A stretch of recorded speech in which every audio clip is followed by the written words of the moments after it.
कभी कभी सबसे बढ़िया प्लान्स ऐसे बिखर जाते हैं कि एक खराब बना हुआ डोसा, और जो बच जाता है वो होती है एक कहानी। ये है मेरे एक सपनों वाले कूर्ग के ट्रैक तड़िया मॉल ट्रैक की कहानी, जो कि शुरू होने से पहले ही खत्म हो गई। मेरी एक लंबी वॉक के साथ, मेरे खाली वॉलेट के साथ और मेरे एक भारी दिल के साथ।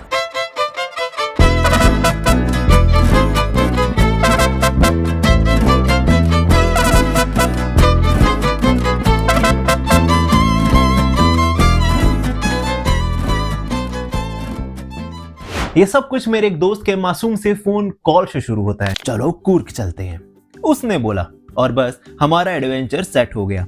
या तो मुझे लगा पहले ऊटी था फिर कुछ और, पर फाइनली कूर्ग ने डेस्टिनेशन लॉटरी जीत ली। और अगर आप पूछोगे कि सिर्फ कूर्ग ही क्यों, मैं बोलूंगा क्यों नहीं, क्योंकि मेरे दिमाग में कूर्ग का मतलब है lush green forest, serene camping nights और वो ट्रैंक्विलिटी जिसमें तुम ट्रीज को विस्पर्स करते हुए सुन सकते हो। Yes, welcome to paradise, powered by Coorg tourism. अब रियलिटी में हमारे पास कोई भी कैंपिंग गियर था नहीं, और रेंट करने का मतलब था कि हम सबको अपनी किडनी EMI पर रखवानी पड़ती। तो हम सब ने ये कैंपिंग का आइडिया ड्रॉप करके एक हॉस्टल बुक कर लिया। एंड ऑनेस्टली आज के समय में हॉस्टल कुछ ऐसी सीनिक लोकेशंस में भी होते हैं कि आप कैंपिंग को शायद ही मिस करोगे, पर apart from that camping experience. लेकिन मैं एक चीज के लिए सबसे ज्यादा हाइप्ड था, और वो था the legendary Tadiandamol trek. Journey हमारी बेंगलोर में शुरू होती है। हमने गवर्नमेंट बस लेने का डिसाइड किया। क्यों? क्योंकि मेरे दोस्त ने उसकी कन्वीनियंस और अफोर्डेबिलिटी की कसम खाई थी। वेल, कन्वीनियंट का मतलब था एक बम्पी KSRTC बस विदाउट रिक्लाइनर्स, और अफोर्डेबल का मतलब सिर्फ 100 रुपए की सेविंग। पर हाँ, कम से कम वो कंफर्टेबल तो था। एकदम बच्चे की तरह आराम से सो रहा था, जबकि मैं ग्रेविटी और पॉट होल्स से स्ट्रगल कर रहा था। और मेरे उस स्ट्रगल के दौरान जब ह्यूमिड एयर कूल ब्रीज में बदलने लगी, मैं समझ गया कि हम कूर्ग पहुंच रहे हैं। सुबह के कुछ 2 बज रहे थे जब मैंने नोटिस किया कि हम वहां पे पहुंचने लगे हैं। हालांकि हम कंप्लीटली टायर्ड एंड डिसेबल्ड थे। हमने वहां पहुंच के ऑटो रिक्शास लिए, और जब हम ऑटो रिक्शास में जा रहे थे, इवन उस आधी नींद वाली स्टेट में भी मैं नोटिस कर सकता था कूर्ग कितना खूबसूरत था। अगले दिन साइट सीइंग के लिए भी हम लोग निकल गए, लेकिन मेरा जो दिल था वो सिर्फ और सिर्फ ट्रैक पे मानो शेड्यूल्ड हो रखा था। अब अगला दिन एकदम वेंजेंस की तरह आया, एकदम पोरिंग रेन के साथ। जहां पे मेरा जो सपना था तड़िया मॉल ट्रैक पे जाने का, जो मेरा वो ड्रीम था, वो एकदम टूटता हुआ नजर आ रहा था, क्योंकि बारिश रुकने का नाम नहीं ले रही थी।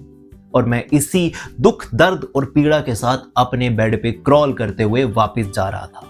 लेकिन तभी मेरा दोस्त मनोज आता है, क्योंकि वो अभी भी हार मानने को रेडी नहीं था। और आके वो सिर्फ यही बोलता है कि हम मॉपेड्स रेंट करते हैं, और उसको रेंट करके हम सीधा चलते हैं। और जैसे ही उसने ये डिक्लेयर करा, हम हॉस्टल के होस्ट की तरफ भागे हुए जाते हैं और उसके साथ एक ब्रीफ सा डिस्कशन करते हैं। और इसी ब्रीफ से डिस्कशन के बीच जो बारिश हो रही होती है, वो भी एक ब्रीफ से पीरियड के लिए रुक जाती है। ये हमको एक डार्क टनल में एक हल्की सी रोशनी की किरण की तरह एक एनकरेजमेंट लगती है। लेकिन हमारी होप जल्द ही डिसअपॉइंटमेंट में बदल गई जब किसी मॉपेड रेंटल वेंडर ने ट्रैक रूट के लिए बाइक्स देने से मना कर दिया। अपेरेंटली पोस्ट ट्रेन भी रोड सेफ नहीं था। मेरे फेस को देख के शायद एक टॉडलर के आइसक्रीम से डिनाई होने जैसा लग रहा था। मेरे फ्रेंड्स ने कैब बुक करने का डिसाइड किया। हाँ, उसका कॉस्ट इतना हाई था, पर उन्होंने बोला कि मेरी इमोशनल ब्रेकडाउन को अवॉइड करने के लिए इसको भी उठा लेते हैं। Such good friends I have. Finally चिल्लाते हुए हम वहां पे पहुंचते हैं। हमसे मेरा मतलब है मैं। चिल्लाते हुए वहां स्टार्टिंग पॉइंट पे पहुंचते हैं और जोर जोर से चिल्लाने की कोशिश करते हैं कि वी हैव मेड इट। और हम भागे भागे पहुंच रहे होते हैं सिर्फ उसके स्टार्टिंग पॉइंट पे पहुंचने के लिए। और जैसे ही हम वहां पे पहुंचते हैं, हमें दूर से 2 फॉरेस्ट रेंजर्स आते हुए दिखाई देते हैं। हमें लगा कि हमें आके ये कुछ ज्ञान देंगे, कुछ गाइडेंस देंगे, लेकिन जैसे ही वो आते हैं, एक ऐसा बॉम्बशेल हमारे मुंह पे फेंक के मारते हैं जो कि शायद ही मैंने अपनी किसी भी सिनेरियो में सोचा होगा। आगे का ट्रैक बंद है।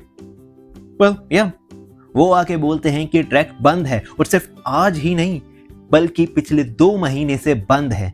बिकॉज ऑफ फॉरेस्ट फायर्स की वजह से ये ट्रैक 2 महीने से बंद है और वहां पे हमारे जो हॉस्टल का होस्ट था, किसी भी तरीके से किसी ने भी वहां पे हमें ये बताना जरूरी नहीं समझा। अब हो सकता है कि वो कोई और वे सोच रहा होगा इस ट्रैक को करने का, but as far as we knew at that moment all the legal with all the permits and all जो भी अलाउड होता है वो अलाउड नहीं था because of forest fire. Well, track ना होने की वजह से मैं और मेरा दोस्त मनोज हम डिसाइड करते हैं कि हम डाउनटाउन से अपनी हॉस्टल की तरफ बाय फॉरेस्ट होते हुए जाएंगे। और जो वहां पे रोड निकल रही है उससे मेरा मतलब है बाय फॉरेस्ट, बट वो क्योंकि फॉरेस्ट के बीच में से होते हुए जाती है जिसका रास्ता पूरे 10 किलोमीटर है, हम उसको बाय वॉक तय करेंगे। अब ये तड़ियाना मॉल ट्रैक के कंपैरिजन में तो कुछ नहीं था, बट मेरे दोस्त के कंपनी में ये बहुत कुछ था। उसके साथ इस 10 किलोमीटर का जो रास्ता उस दिन मैंने तय करा उसका कंपैरिजन तड़ियाना मॉल ट्रैक में भी हो सकता था, but you got it. Well, कभी कभार एडवेंचर्स प्लान के मुताबिक नहीं होते, पर यही तो ट्रैवल की ब्यूटी है कि आप कभी कभी मेमोरीज के बजाय कुछ स्टोरीज के साथ वापस लौटते हो। क्या मुझे ट्रैक करना पसंद आता? वेल, ऑफ कोर्स, इसी के लिए तो मैं जा रहा था, इसी के लिए तो मैं सबसे ज्यादा एक्साइटेड था। पर हंसी मजाक और अनएक्सपेक्टेड मूवमेंट्स ने अपने तरीके से इस ट्रिप को मेरे लिए एक अनफॉरगेटेबल एक्सपीरियंस बना दिया है। तो मेरी एडवाइस सिर्फ इतनी सी है कि अपने ड्रीम ट्रैक किसी भी तरीके का, कहीं पर भी वो ट्रैक हो, फॉरेस्ट में हो या किसी डेजर्ट में भी हो, डबल चेक जरूर कर लो उसको प्लान करते हुए। और अगर फिर भी चीजें प्लान्स के मुताबिक ना जा रही हो तो just roll with it, because कभी कभार हमारी जो जर्नी होती है वही हमारी डेस्टिनेशन होती है। तो until next time, this is Unfortunate Traveler signing off from